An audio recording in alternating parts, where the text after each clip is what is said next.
There we go. Hit the wrong button and it went to the wrong screen.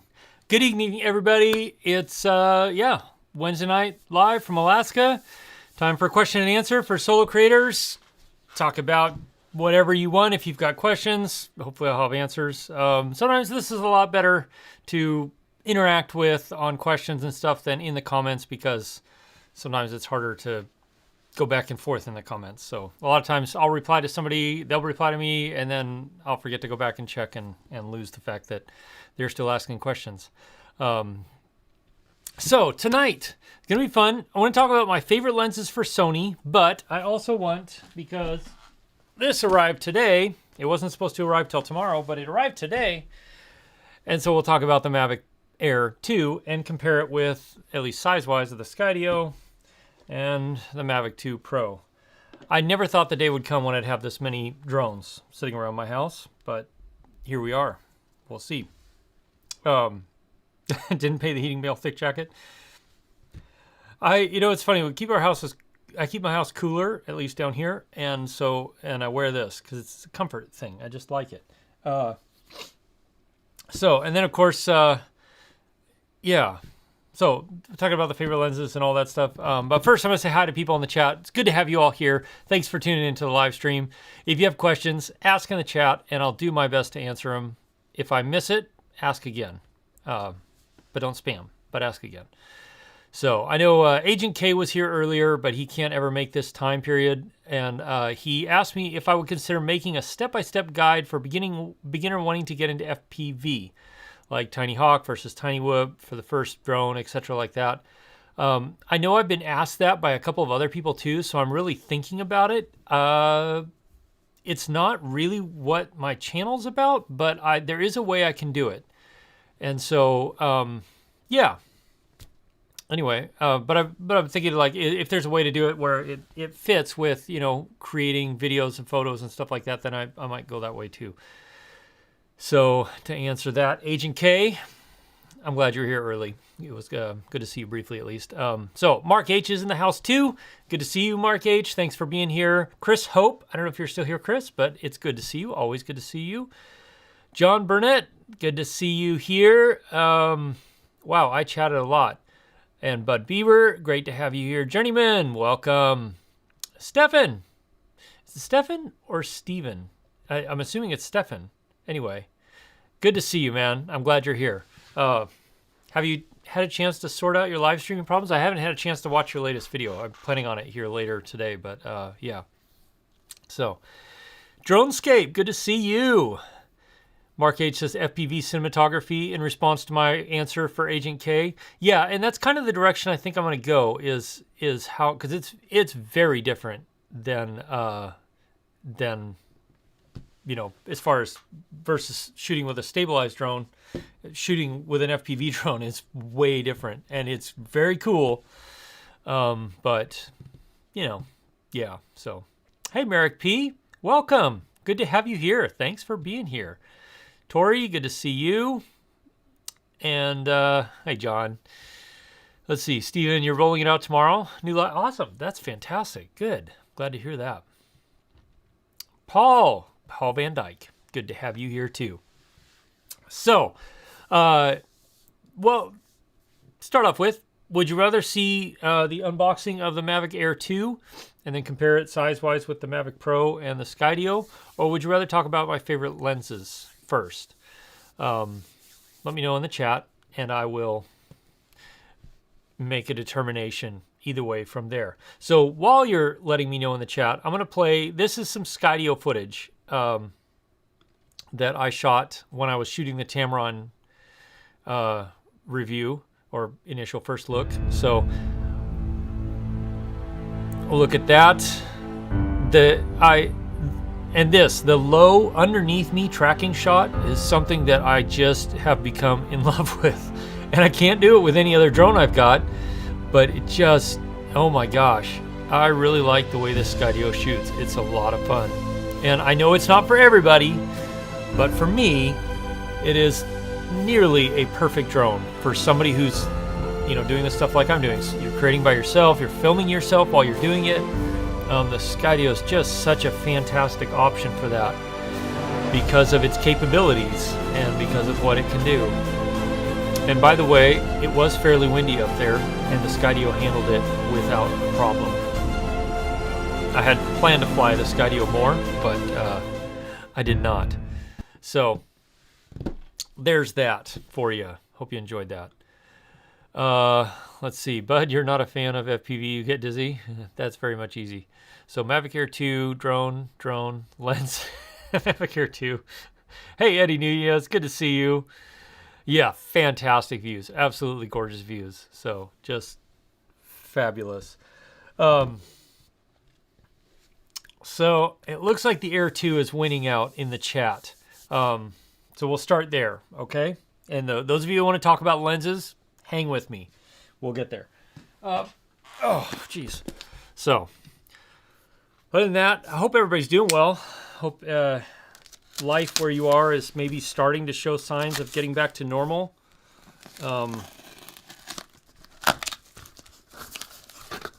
Good grief, they pack these things in tight boxes. So, there it is. Mavic Mini 2. Wait, did that not? No. There. Hold on. Give it a second. Ta-da! Look at that. Isn't that nice? You can see my lights reflecting all over the place. Switch this back. Is anybody else as like OCD about stuff as I am, where like you want to take off the plastic in the most perfect way you possibly can so that it's not ruined for any particular reason? Stefan, did I say Mini? I'm sorry, Mavic Air. If I said Mini, just know that I mean the Air. I don't know why I keep saying Mini. I've kept called it the Mini a few times. So, wow. Well, it's pretty small. It's pretty cute. It's Stephen, I am such a box hoarder. I have shelves in my garage with all my boxes just piled up because I don't want to get rid of any boxes. You know, I mean, if I resell gear, I want to be able to pack it in the original gear. Yeah, I'm terrible for that. All right, let me switch to camera angle 2 because I have it. Oh, pull that in. So there's okay, so first off, this remote is really large. Like, here's the Mavic Pro. Oh, come on. I need to set this probably on, set this on center focus. But there's the Mavic Pro remote. And then there we go. And then there's the Mavic Mini remote. That is substantially larger, which I am disappointed about, just because I want everything to be as small and as lightweight as possible. Feels interesting. So, and then of course, put your phone in there. See how that works. It's not bad. Doesn't feel too weird.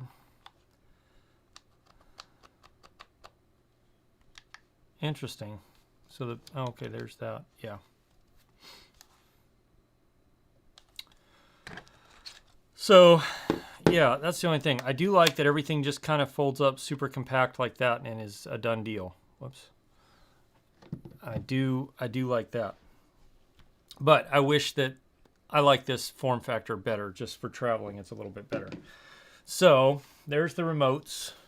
Put that over here. Here are the two drones, which is, you know, it's not bad. I mean, it's definitely smaller if you hold them side by side, like fair amount smaller. Not much thinner, but pretty small. Switch back to camera angle 1. Maybe I keep setting that right in front of the. So camera 2, yeah, Sunrise. I I've got the most rudimentary HDMI switcher, which is why it goes black every time I switch. Eventually, I'll get something like the A7III MIDI or something like that just to make it more pro. But anyway, let's see. Do I use John? No, I do not. I walked into that. And if you watch the video, the 70 to 180 video, it took you along the whole journey of what it took to get up there. So, Mark H, you're a box hoarder too? Yeah. The remote, Mark H, why the remote's larger? It has a much larger battery, for one, and then, of course, it has OcuSync 2, which I know it requires a little bit more for that. So I think it's mostly the much larger battery, and then but beyond that, I don't really know. It just, yeah, it's interesting. But personally, I really like the Mavic. The original Mavic 2 controller is much nicer, in my opinion. So, but you know, it's not bad. It's definitely a smaller drone, which is fun. See how it is when you fold it all out.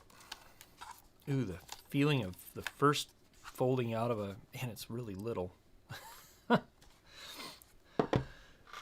then I'll pull in the Skydio once it's folding out. How about a, let's see, Stefan, you said, how about a pristine box giveaway? I do see people selling their boxes on eBay. So here it is unfolded. It is a fair amount smaller, honestly. Like unfolded especially, it's quite a bit smaller. And lighter. It's definitely lighter. Maybe about half the weight. But this has dual compass and dual IMU, which means it handles a lot of other stuff better than this will, which is another thing I'm a little disappointed about. But, you know, whatever. So it is really close to the same size as the Skydio. That's interesting. Like it's actually really close when it's folded out. Like it's almost exactly the same wheelbase or motor base. See that? So if I hold it like this and like this, I know it's hard to see. It's not really in focus. There we go. How's that? It's really close. So, anyway, that's, it does. It does, Eddie. I like it. I'm excited to try it out. I'll be taking it out in a couple of days to a really cool location with tons of trees. And we're going to see how good the obstacle avoidance is on this compared to this. Excuse me. My allergies are starting to pick up. So, I mean, I know that this has the best obstacle avoidance on the market still. There's no question about that. But I want to see how much better this is, especially with the APAS system. So, if it crashes, Eddie.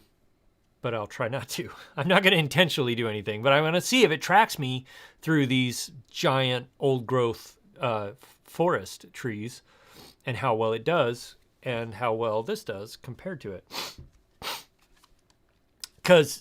Because camera specs wise, this and this are actually pretty close. They both do HDR. They both do 4K 60. So they're really similar. And of course, this has a much better flight time. Oh, that is much better, though. The gimbal protector. Oh, thank you, DJI. They did a... Well, I mean, it is better. It's not perfect, but...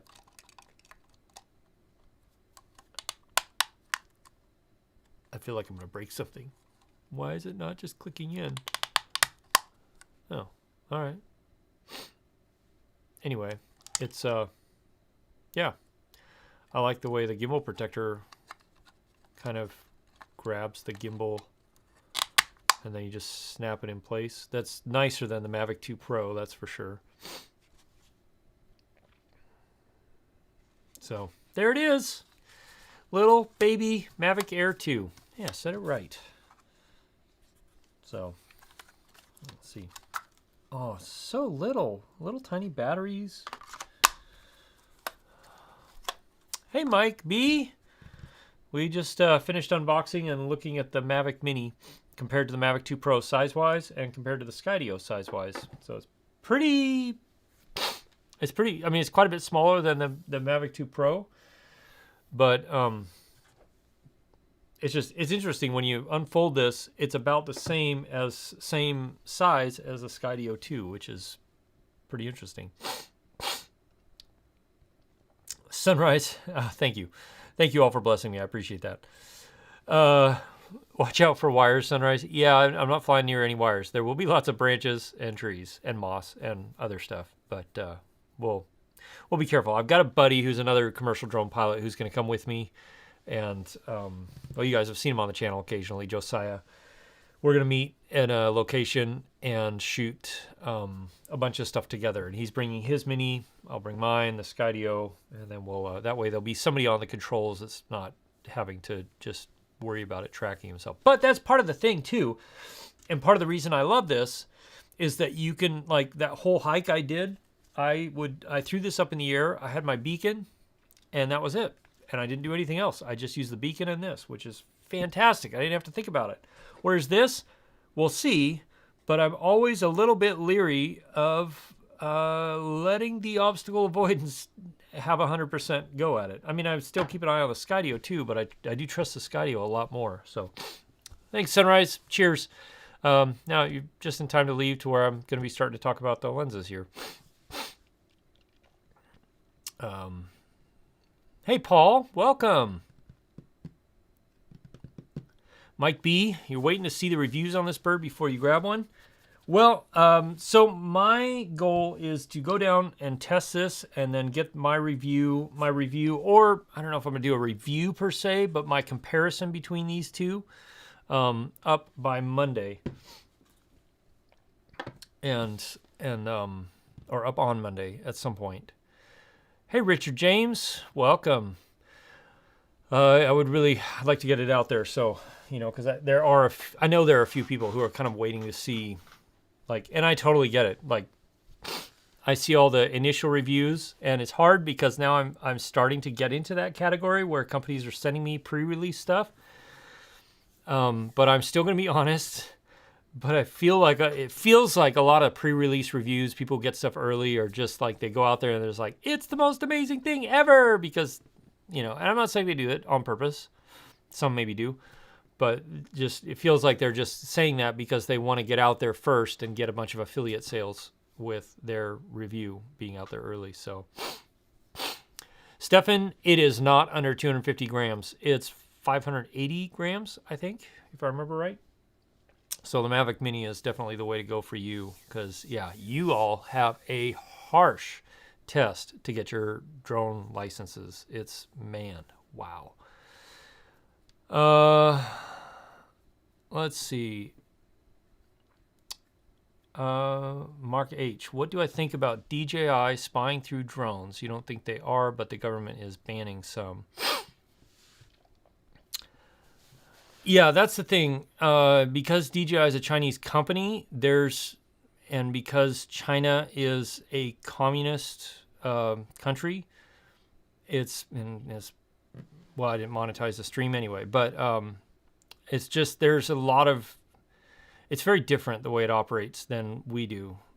And so, you know, I can understand the concern on the government side, especially when it comes to national security. That makes total sense to me.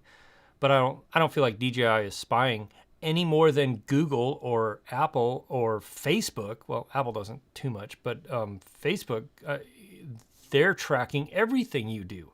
Everything. If you have an iPhone on you with Google Maps or Facebook, it knows everywhere you go. I'm 50% certain that Facebook is listening in on the most conversations when my phone is off. It's amazing. So, Stefan, just wear my tinfoil hat. Yeah. And I'm not saying like, you know, it's done nefariously or anything like that. It is what it is. So I have missed a bunch of chats. I just realized. So, I mean, but if you think you have privacy you have much less privacy than you think. And what was there was the Tom Cruise movie about the precogs and they arrested people for committing murders before they happened. And that movie where he's walking around and everything was based on iris recognition and they're like personalized ads and stuff. And I remember watching that back when it came out and thinking, oh gosh, we're never going to get there. We're close to there already. So, all right, but that is beside the point. Let's get back on topic here. So, you're torn between the two, Skydio and Air 2. Yeah. Let's see. I saw that Mike B. I watched his video earlier today when Ken crashed his Air 2. I'm going to try, Mike, but I have to be driving, and so I'll probably just be listening in most of the time. But it apparently was very durable, which is encouraging.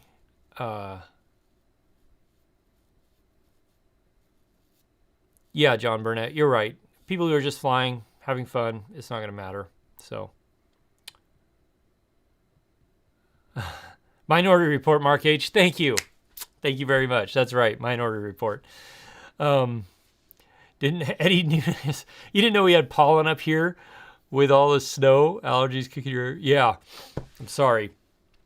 We do. We have a lot of birch trees, which are deciduous trees that pollinate profusely right about now, and there's other stuff too.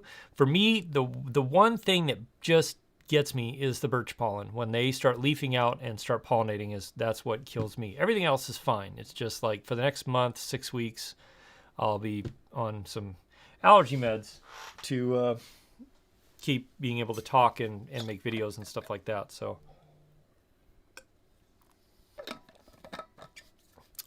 we don't have it in the snow wintertime unless people have mold, but yeah. Stefan Guy. Nice name. I like that. Yeah, Stefan, I read some reports that were put out there and some other things that were put out there by DJI and by other people, and I don't think they're spying. I really don't think they are. So, Minority Report. Yeah, John Burnett. Yep. Mark H beat you to it, but yep, Minority Report was the movie. That just was like, that's like an introvert's nightmare to walk into a place and have everything scanned and all your stuff known immediately. And I'm like, we're pretty much there, just without the iris scanning thing, the eye scanning thing. So Red Alder gets you, Joe Blapcock. Blalock. Man, that name. That is going to throw me for a loop every time. All right, so we'll move on. But if you have questions about the drones and stuff, by all means ask, and I'll do my best to answer them. But I wanted to talk about some of my favorite lenses, too, tonight, because I thought it'd be fun. After testing the 70 to 180, I'm excited to get a hold of that lens. I would say, and if you watch the video, if you do a lot of event photography that's in low light, like wedding receptions and stuff like that, probably not the best lens for you because it doesn't have stabilization.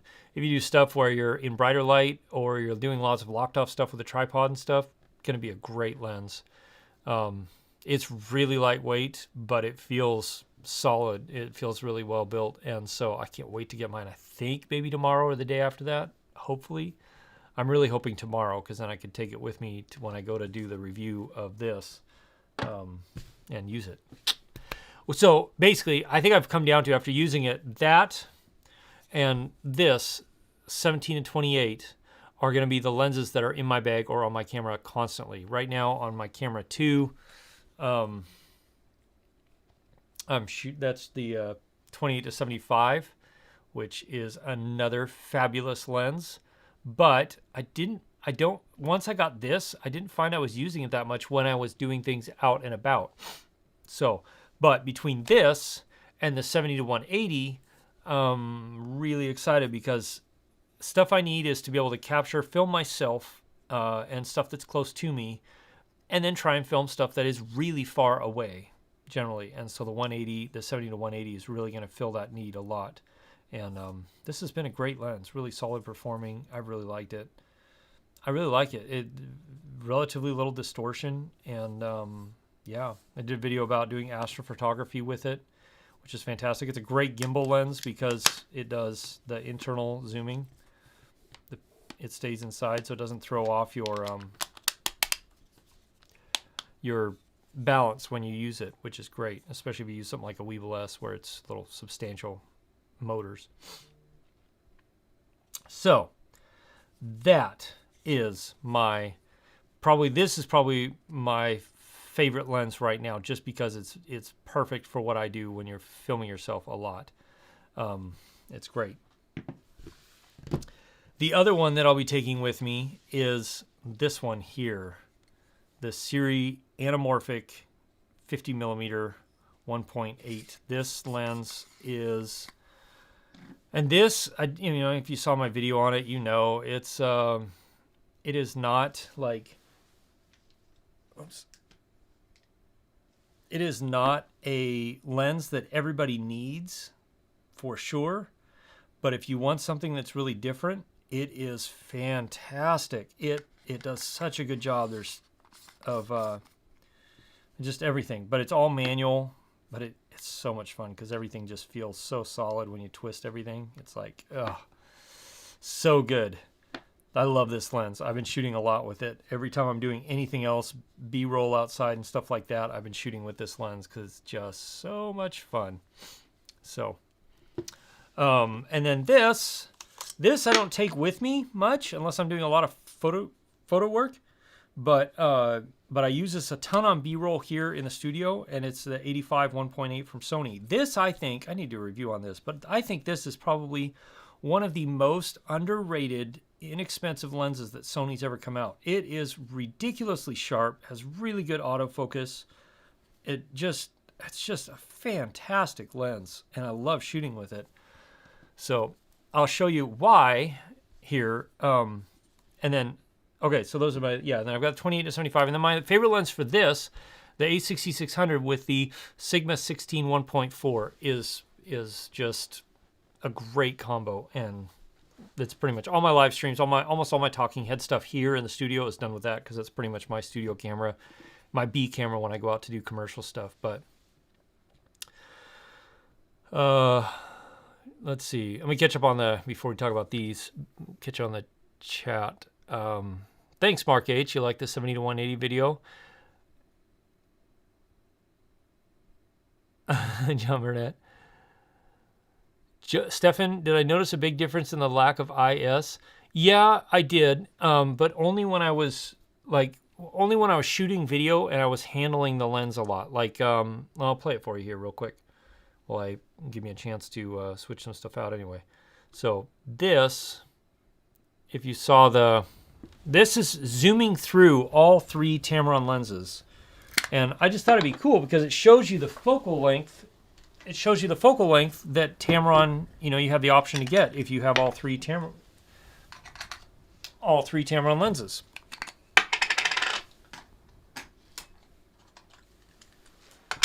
All right.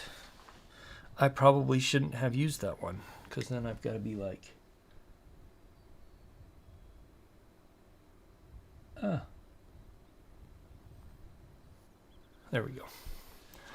So it's really astounding the amount of the range that you get. I mean, that glacier, even zoomed all the way in, like that's still 1.5 miles or half mile wide. But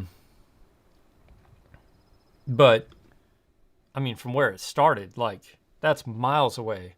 And Geeks Fauna, thanks for joining us. It's good to see you. Hope you're doing well. And thanks for the comments on the second camera. Appreciate that.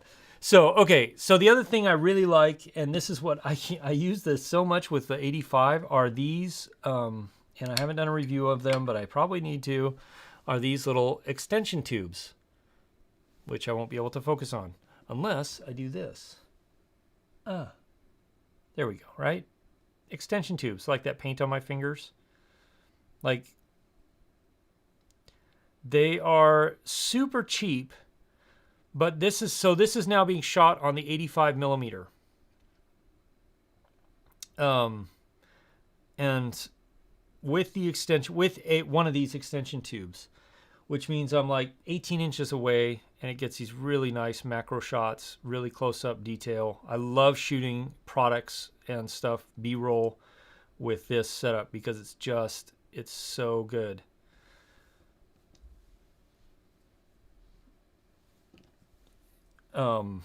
But yeah, I love shooting because I don't have a macro lens. I don't really want to buy a macro lens specifically, just because I know the Sony 90mm is really good, but I don't really want to spend the money for it. And so, it works really well. And actually, the 70-180 has some fantastic macro capabilities as well. So let's see. You're starting to look at the Samyang 45 and 75 for your prime lenses. I like 75 for prime. That kind of 50, 80 something millimeter is really fun. Those are some of my favorite. The reason I like 85 over 50 was for like 5 years I shot Canon 7D Mark II, which is an APS-C, and I had a 50 millimeter for it, which is great. But when I switched to full frame, I liked that focal length. But on a full frame camera, that's more like an 85 millimeter lens, at least on Canon, because their APS-C is like 1.6 times crop. So, yeah. Anyway, let me catch up. Mike B, what information could they really get from your drone they can't already get from your phone or Alexa? Yes, that's exactly right, man. Paul Feinberg, compared to the Grandmaster... G-Master. Dear Lord, I did so good on not saying Grandmaster during my Tamron 70-180 review. And there, Paul, you just broke me, man. You just broke me. The G-Master makes no sense for the extra money. Yeah, so when you're spending on the 85, it's like $500, 500 US. With a G-Master is way more than that. But the performance, there is a difference, but not the price difference, in my opinion. So, Mark H., how would I compare the focus accuracy and speed? On the 70-180, it was fast, very, very fast, and super accurate. On all the testing I did, I showed you a little bit of it, but I did that like a lot more than what you saw. And some other things I found, an eagle was flying by, and I found it and was shooting it. Unfortunately, because of the background, you can't see it in any of the photos. I mean, you can sort of see it in the photos, but not really. And so I was so disappointed because I was like, oh, perfect. Wildlife. I can test this thing out on wildlife. That all went out the door real fast because of reasons. Yeah. So those, and then of course the 28-75, another favorite of mine. I love using this on interviews and stuff like that when I'm shooting interviews for clients because it's just a workhorse and it does such a good job overall. So, Stefan, 70-180 autofocus a lot faster than the 28-75. It looked a lot faster in initial tests. I would say yes, depending on the camera body you're putting it on. On the A7III, it was fast. It was as fast, maybe a little faster than the 28-75. It's pretty hard to tell, honestly, but it was really fast. I think if you put it on like the A9 or the A9 II, you would notice a lot there. But it was fast. I mean, if you saw the video, it's like as soon as I stepped back into that, because I had it on center weighting or center focus, and as soon as I stepped into that center frame, it grabbed me quickly and was snapped into focus like that. So, how much do the extension tubes cost? The ones I use for the 85. So it's 2 of them. Let me see. I'm gonna pull them up real quick. I mean, I think it was like $30 or something like that. It wasn't very much.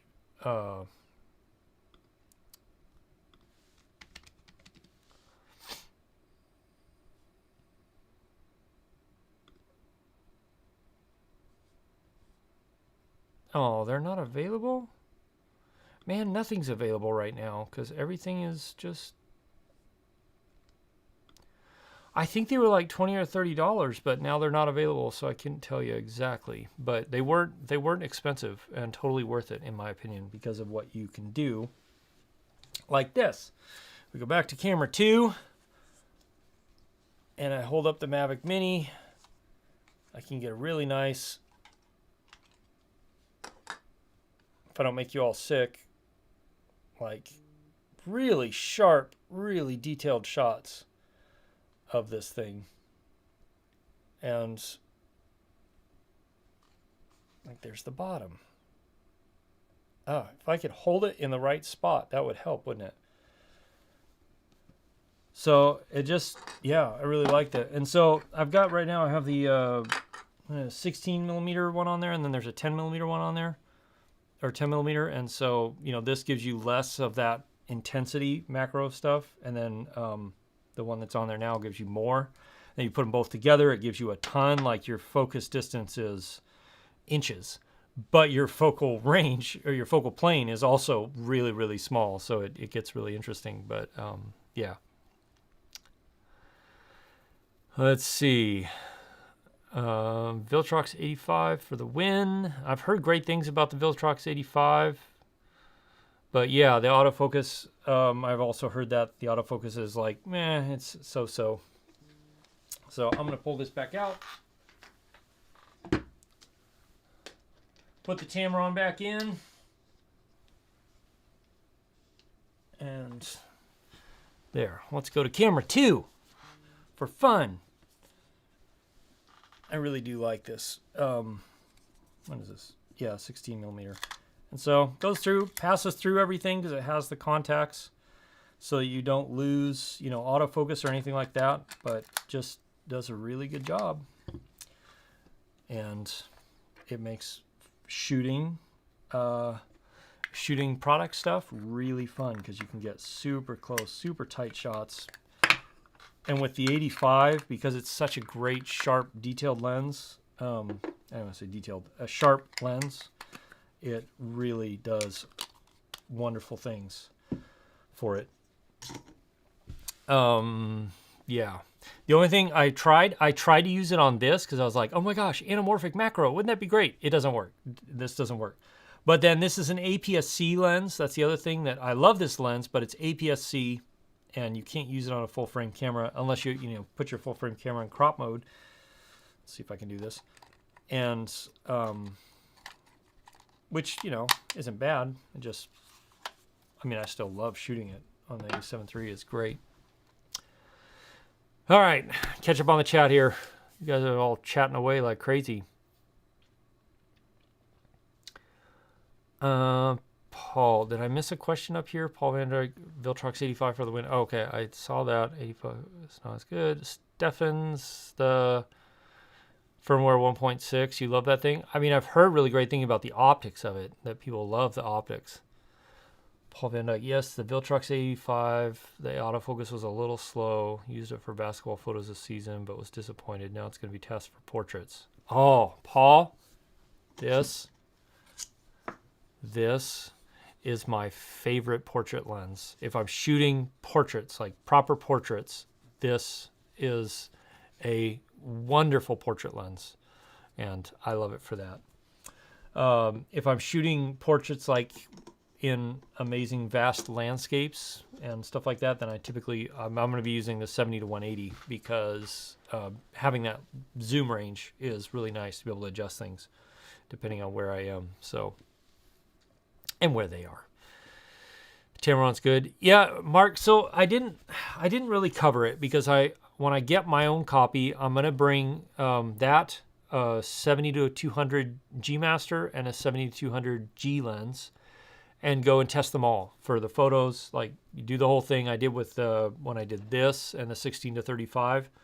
I'm going to go do that with those lenses. It's going to be heavy as crap carrying my bag out that day wherever I go because I'm going to have 3 massive lenses with me plus all the other stuff I usually take. But it'll be worth it. And then I'll make a lot of that stuff, like it'll be downloadable so people can download the raw files and decide for themselves. But I got to say, the sharpness of the Tamron, and it's true with this one too, but the sharpness of the 70 to 180 Tamron, I think it is as good or rivals the G Master lens, I think. from my experience, and I've shot with the G Master lens a few times, so I know a little bit about it. But yeah, it's really good. It's really sharp, like really sharp. And I noticed in the little bit of time I had to play with it, and it was fast. I had it for like 2 days, and I had to get it back to Tamron. And I really appreciated that Tamron was willing to send it to me. But they were like, look, we'll send it to you. You have to get it back to us by this date. And so I said, fine, I will like 2-day FedEx it or whatever. If you're willing to send me the lens for a day or two, like that'd be fantastic. And they did, which I'm really appreciative of. And they really apparently liked the video because they posted it on the product page for that lens. I'm not the only one they posted, but they posted a few. So, hi, John Spizzo. Good to see you.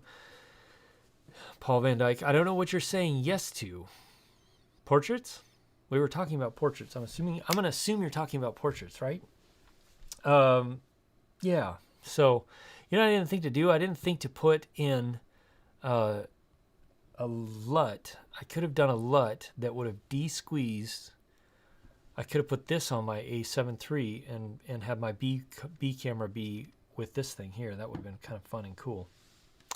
So, but yeah. So that's the next video coming up is going to be this guy here.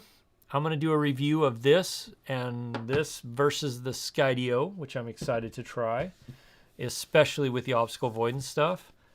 And then I've got a couple of collaborations coming up. I've got another new product I can't talk about yet coming up, and some other stuff like that. So I'm excited because it's spring. I can go out and do this stuff, which is my favorite way to review stuff, is going out and testing it in location, on location. And, y'all get to see some really cool places. I get to be in some really cool places. And if you ever come up here, you could come with me. But for now, since most people are stuck at home, you can just vicariously see really cool places through me, through my videos. So, let's see. So thanks, John. I'm doing really well. I hope you're doing well too, man. Yes, portraits. YouTube comment delay. Yeah. Mark H., thank you very much. I appreciate that so much. I really do. Anytime you guys super chat, it's amazing, and it's a little humbling. So, but I really appreciate it a lot. This my favorite portrait lens of all time is the Sony. Well, 85 millimeters is my favorite focal length. It is fantastic for portraits, I think. 50 millimeters is really good for portraits too, because it gives you a little wider, but it doesn't distort any of the face shape, because of the angle, field of view and stuff, and because of the distance. But this is just, I love shooting portraits. And so while we're on the subject of portraits, let's talk about portraits. Paul, you shoot some portraits. Eddie Nunez, if you're still in here, I think you might shoot portraits. I know I've seen some of your work, which is fantastic. And then, yeah, Paul, if you shoot portraits too. So I've noticed the Mark H, it's full frame. So if you're going to use a crop sensor, then get a 50 millimeter lens, because a 50 millimeter on a crop sensor is like, well, Sony it's 75, for Canon it's like 82 or something like that. But when I shoot on this, and you might think, oh my gosh, yeah, 1.8, because the aperture will go to 1.8, which is huge and wide and beautiful. And I mean, look at this, just look at that. Isn't that piece of glass just spectacular? Like, I love the way glass looks in lights. It's so much fun. But it does go down to f1.8. But for portraits, I really love shooting at f4, because when you're shooting at f4, you get the nose is in focus, and all the way to just somewhere around behind the ear is nice and sharp in focus, and then everything else blurs out, which is great. So I'm curious to know if what you guys shoot portraits at, if you shoot portraits. Yeah, Mark H. So, I mean, when I first started doing some portrait works, I was shooting at like 2.8 and stuff like that. But then I found that because the eye autofocus is so good, it locks on the eye, and the tip of the nose would be out of focus, and the ears would be out of focus, and I hated it. So I started shooting at f4. Generally is about where I want to be. Hey, Garrick. Hope you're doing well, man. How's New York? It's good to see you. So, yeah, I'm curious what you all shoot portraits at if you shoot portraits. John Spitzo, I should be the top dog photographer for Time Magazine or one like that. Oh, Lord. No. Like, portraits is my least favorite stuff to do. I feel so much pressure to try and make people look good. Not fake, but good. And so getting them to pose, but also relax. It just, portrait work is a whole ball game unto itself, in my opinion, because you've got to work with the person so much to get the best out of them. Mentally, you're like working with them. And then of course, like lighting is everything in portraiture, and your lens, camera, angle, all that stuff. It's just like, oh. Now I don't mind doing portrait, like street photography portraiture is fun because you catch people relaxed and natural, and that I really like that. But doing it like studio portrait stuff is, it's so intimidating and daunting to me. It just, yeah. So. Good, Garrett. I'm glad to hear it. Saw the house you guys are looking to buy, I think, or bought maybe. So, Paul, it does need to open up the depth of field. Yeah, Paul depends. Paul Van Dyke, Paul Feinberg, depends on what you're shooting. You feel me on the pressure. I'm so glad I'm not the only one who feels just intense pressure when you're shooting portraits. It's like, you want to like stand shoulders back, but not too far back. You want their elbows in a little bit, but not too far in, and definitely not too far out, depending on the pose. And then you want their like head to look at you, and then there's like a good side of the face and a not as good side of the face, and so you want that side of the face to the camera, and you want to like squinch their eyes together a little bit, and it's really hard. It's not the technical side of it as much as it is the mental aspect of it, of like pulling the best out of somebody to get a really good portrait can be really challenging. And maybe I'm overthinking it. I don't know. But portraits are like that's my most daunting thing to do is portraits. I love shooting everything else. So Vortex Labs, what's up? How you doing, man? The Mavic Air 2? Yes, it will. Mine came today. It came a day early. I was really excited. According to FedEx, it wasn't supposed to come tomorrow, and then I woke up this morning and they were saying, hey, it's out for delivery. So I'm going to be trying it out on Friday, and I'll be pitting it against this guy here, especially on the obstacle avoidance in a forest. I'm going to go for broke and see how well the APAS on this thing really works. So it'll be fun. Stefan guy. So, Stefan, do you pronounce your name Stefan or do you pronounce it Steven? Because I've seen it. To me, it should be pronounced Stefan. And same for you, Stefan Malach. Gosh dang it, I should know how to say your last name, and I'm so sorry. But yeah, if it's pronounced Steven, Stefan guy, let me know in the chat, and I'll try and remember that from now on. But you have an A7 III, and you use your G Master 85 for portraits at 2.8 usually. I've done a few at 2.8, but I found mostly, okay, so I've done 2.8 occasionally. When I've been in a location, I haven't been able to pull the subject far enough away from the background to make the background disappear. So like corporate stuff, when I've done corporate headshots and stuff like that, I sometimes, because I don't have a studio, I'm usually doing it on location, in their location somewhere. So I try and find a blank wall somewhere. But occasionally I can't get them far enough away from the wall to make it kind of just disappear.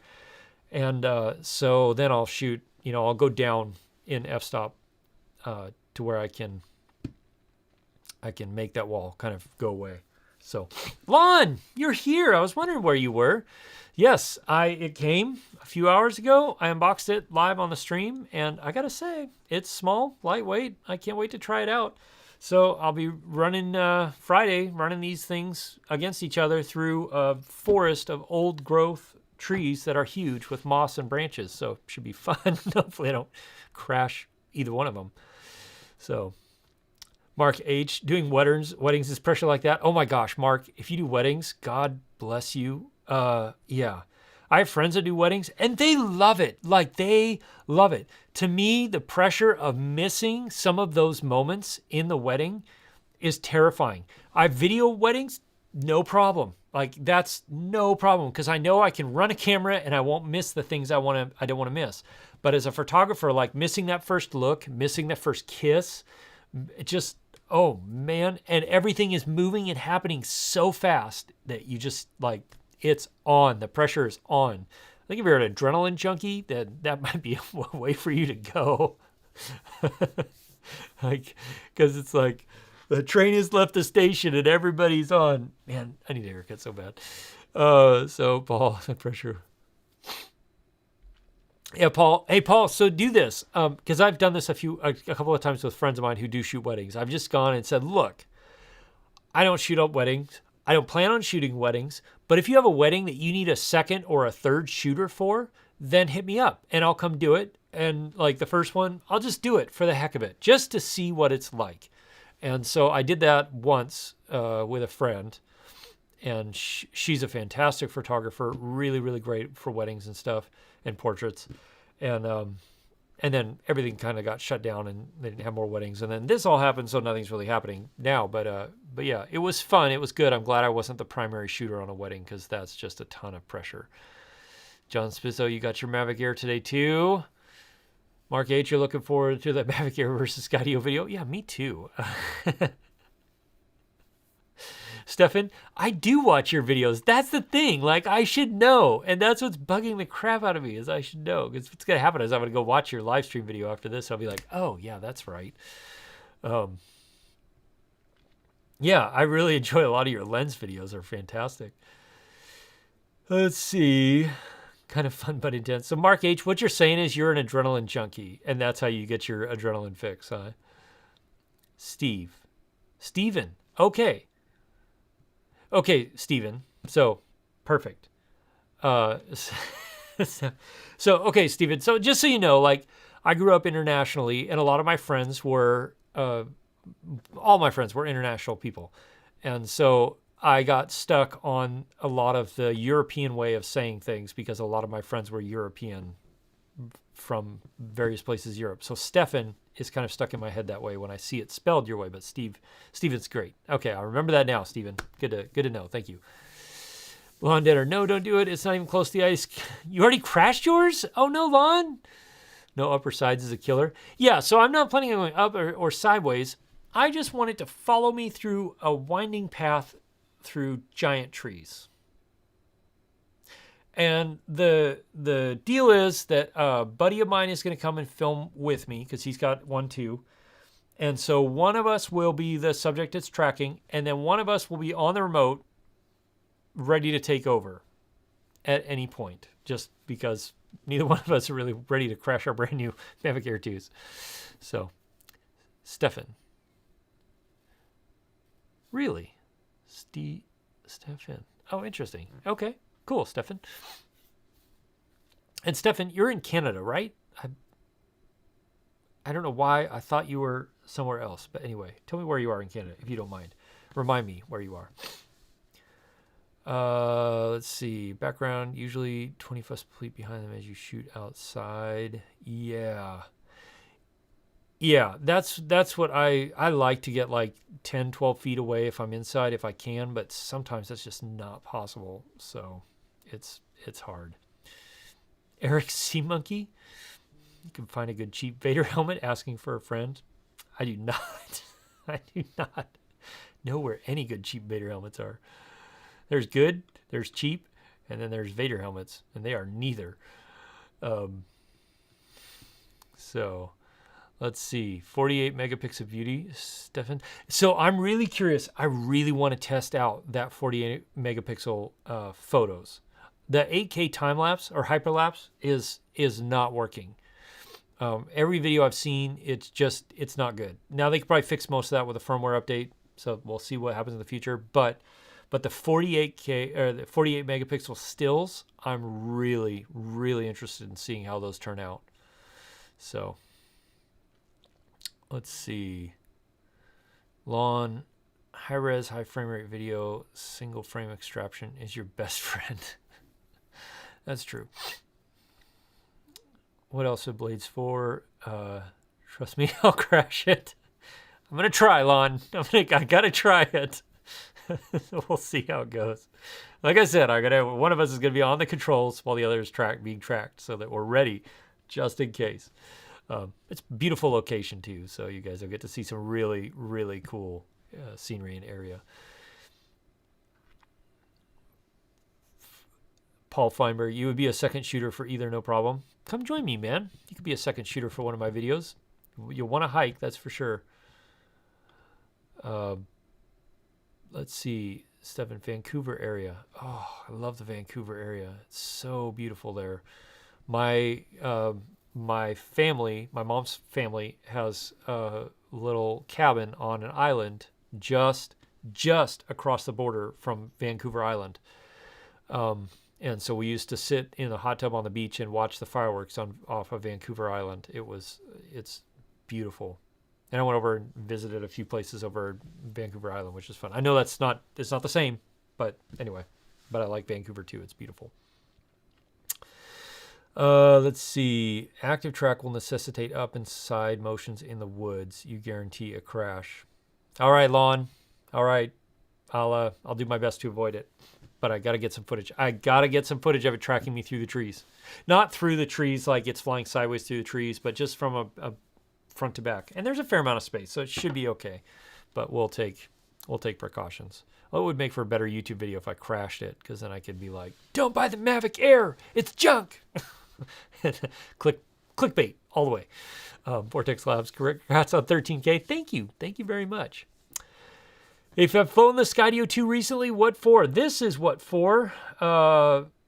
This is what for, Vortex. I'll play this for you while I'm...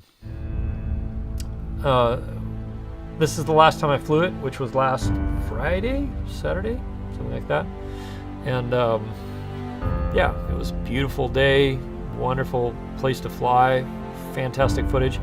And just so you saw there, this is fantastic. And one of the things I love about the Skydio is it will track you from down low. And it just, I love the fact that it will track me from a low angle, from below me even, depending on where I am. It's fantastic. My favorite thing. Paul Van Dyke, it's a beautiful day in Kodiak, so you're out. All right, man, go enjoy the sunshine. It's a beautiful day up here too. I'm so enjoying the spring weather. I hope you are too. And I almost got to come to Kodiak last year for a client. I didn't, but if I do, I will hit you up and we'll try and get together. And so if it happens. This shot right here. I love this shot. It's so low-me and it just, it's so good. Anyway, transition back. Back to reality. So that's where I flew mine recently there, Vortex Labs. And it was fun. See, Eric, that's all the troll you got in me. Go get green. He's better at it. Yes, he is. You better hurry. I got 2 minutes left on the stream. So TikTok, man, TikTok. Hope you're doing well. I haven't seen much posting from you lately. I hope you're doing well. I imagine you're not going a lot of places right now, but yeah. Anyway. Oh, thanks, Mike B. Thanks for asking people to hit the like button. I appreciate it. Lombear, quad bear stills look good. The problem is the 8K hyperlapse is the time between shots. It's too long unless you're moving fast. Yeah, Lon, that's kind of what I was thinking. And there's no way to, you can't stabilize the image in the camera or on the sensor, because if the drone's moving at all, which it is, it's going to move the lens or, the sensor. So, I think they could probably smooth it out a bit with the 8K or with a firmware update, but I don't know. I don't really care about 8K that much. It's so much overkill and it's so hyped, but there's just no reason for it yet. Anyway, Vortex Labs, that was more than you expected for an answer. Yeah, I got to say, later, Eric, thanks for checking in, man. Hope you're doing good. This drone is just, if I'm going out doing stuff, adventuring, filming things out in Alaska, this is my favorite drone for that, because it's just so easy to capture fantastic footage. Granted, I have a just epic background to capture, but yeah, it's quickly become my favorite drone for that. If I'm going out and filming something for a client where I'm filming, then I will be using, well, this maybe, depending on how it does, or the Mavic 2 Pro. Just because it's more of a manually built control. And honestly, the OcuSync 2.0 is such a rock solid control surface or system. I just can't beat that for when I'm working with other clients and stuff. So, Lon, 6 seconds between is too much. Yeah. All right, Lon. Yeah, I'm about done anyway. So thanks for stopping by, though. Good to see you. And with that, I'm going to say, listen, I really appreciate you all watching the live streams and being part of the channel, being part of this community. I know lots of you are here for many different reasons, whether it's drone stuff or camera stuff, but I appreciate you all being part of this. I hope you enjoy the content. Hope you enjoy these live streams as much as I do. So for now, I'll say, Mark H., thank you very much for the super chat. Really appreciated. I will be back next week, same time, same place, to do a live stream. And until then, be watching for these videos coming out soon. You know that there'll be some epic scenery in the background when they do come out. And they'll hopefully be a lot of fun to watch. So cheers, everybody. Have a great night. And stay safe. I'll talk to you soon. Bye.